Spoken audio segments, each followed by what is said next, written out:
አንቺ ፍቅረኛሽ ነፍሱ ለበራው እንዲሰጥ ሲል ዝም ብለሽ ነው የምታየው? የሆነ ነገር አታደርጊም? ስደት እኮ ነው የሚሄደው፣ ጨዋታ አይደለም። ቆይ ነው የምናደርግ? እናቱ እንኳን እግሩ ላይ ወድቃ እየለመነችው እንዴ ብሎ። እሺ ምን እናድርግ?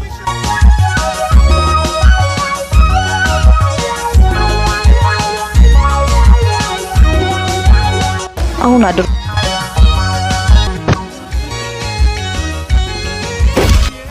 ተረገመች። እንዴት እኔን ታስደበድበኛለች? በፍጹም እኔን ታረጋለች ብዬ አላስብም። ብለህ ነው?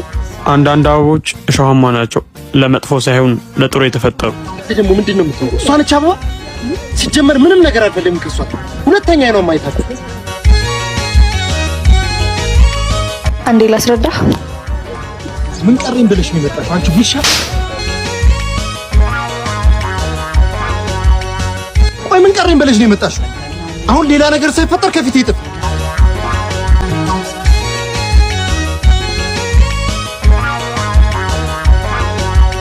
አንተ ማን እንዴ? ምን ሆነህ ነው? አንተ አታፍርም እንዴ? አይኗን አፍጣ ህይወቴን ከመቀየርበት ቦታ ነው ያስቀረች። ስለ ስደት ነው አይደል ታወራ ያለው? ይኸው ከዚህ በፊት የሄዱት ምን ተጠቀሙ? ከሞትና ከመታሰር ውጪ። አንተ ቆይ ለእናት እንኳን አታዝንላትም እንዴ? ይሄን ሐሳብ አምጥታ እሷ ባታስቀር ኑሮ አንተም የነሱ ወጣ ነበር የሚደርስ። ሲያስጠላ